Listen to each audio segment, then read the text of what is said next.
ভুয়া মিথ্যা মামলা যে দিছে, ওই যে 5ই আগস্টে মামলা দিছে আর কি। 5ই আগস্টে মামলা দিছে কি জানেন? চাঁদাবাজি মামলা।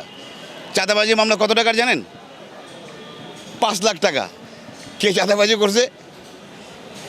সেলিম প্রধান নাকি 5 লাখ টাকা চাঁদাবাজি করছে। এটা কে দিছে মামলা জানেন? গাজী পিএস, গাজী বাহিনী। আর সেই মামলা নিছে কে জানেন? আমাদের এই রূপগঞ্জ থানা আর কি। এগুলোকে বলে যে আপনার গ্যাং। যখন আপনার একটা হলো প্রথমত আপনাকে মামলা দেবে, মামলা দিলে আপনি যদি এলাকায় না আসতে পারেন, না আসলে তাহলে তারা তাদের মন মতো চাঁদাবাজি করতে পারবে। আর যদি দেখে এটা দিয়েও কিছু করা না যায়, তখন আপনি পোলাপান হায়ার করবে। তৃতীয় নাম্বার যেটা করবে যে আপনাকে শুটার নিয়োগ দেবে, যে আপনাকে শ্যুট করে দেওয়ার জন্য।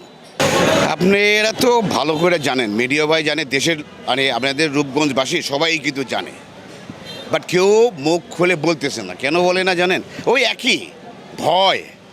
আগে যেমন 15 বছর যে ভয় থেকে রাখছে, এখনও সেই ভয় আর কি। এখন যে কেউ যদি কোনো কথা বললেই তাকে আক্রমণ করবে। কিসের আক্রমণ জানেন? সন্ত্রাসী বাহিনী আক্রমণ করবে। আপনি দেশীয় অস্ত্র নিয়ে যাবে তার বাড়িতে হামলা করতে, তখন এমনভাবে হামলা করে, সেই হামলাটা দেখে আশেপাশে কোনো লোকজন একবার ভয় পেয়ে যাবে, না ভাই আমাদের কোনো দরকার নেই। এই যে চাঁদাবাজি ডাকাতি কারা করতেছে? গাজীর লোকজনই করতেছে। কার ওসিলায় করতেছে? এখন রূপগঞ্জে কারা করতেছে? কার হাতে দখলে? আপনারা জানেন না? কাদের হাতে দখলে বলেন তো? টানা 7ম বারের মতো বেস্ট টিস্যু পেপার ব্র্যান্ড হিসেবে স্বীকৃতি পেয়েছে বসুন্ধরা টিস্যু। আমি তারেক সাহেবকে আগেও বলেছি, আমি যদি আপনাকে, আমার স্বার্থ কিন্তু একটাই, আমি যদি কারো বদনাম না, যেটা সত্যটা যদি ওঠায় তুলি, এটা আমার দেশের জন্য ভালো, আপনার জন্য ভালো, আপনার দলের জন্য ভালো, মানে আমার দেশের জন্য ভালো আর কি।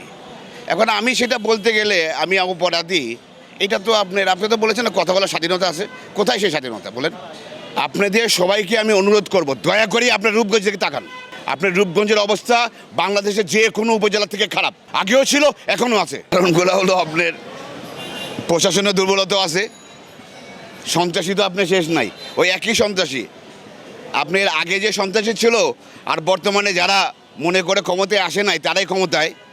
এই দুই দলের জয়েন্ট ভেঞ্চার, পার্টনারশিপ। আগে যারা ছিল তারা তো জানে যে কোন কোন জায়গা থেকে কেমনে টাকা উঠাতে হয়, তারা সেগুলোকে ফলো করে তাদের সাথে পার্টনারশিপে আসছে।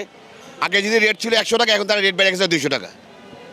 চাঁদাবাজি ভোল্টেজ বেড়ে গেছে আর কি, কোনো হাতে কমে নাই। আর এটা আমাদের প্রশাসন আগে খুব এলোমেলো ছিল, এখন অনেকটা ঠিক হচ্ছে। আমি প্রশাসনকে অনুরোধ করব যে আপনারা কোনো দল দেখবেন না, ব্যক্তি দেখেন। যে ক্রাইম করে আপনি তাকে ছাড়বেন না। আপনাদের হাতে সব ক্ষমতা আছে, আপনারা চাইলেই দেশ অনেক ভালো হয়ে যায়। আপনারা ভালো, আপনাদের 100% ভালো না হন, অ্যাটলিস্ট 50% ভালো হন, তাইলে আমার দেশ ঠিক হয়ে যাবে আর কি। বাংলাদেশের সব এলাকারবাসীকে বলবো, আপনারা সবাই একলগে হয়ে থাকেন, আর ধৈর্য ধরেন না কি, সময় আপনাদের বলে দিবে আর কি। সবাই একসাথে রাস্তায় নামতে হবে আর কি। দেশটা কোনোভাবেই আগের জায়গায় যেতে পারবে না, ইম্পসিবল।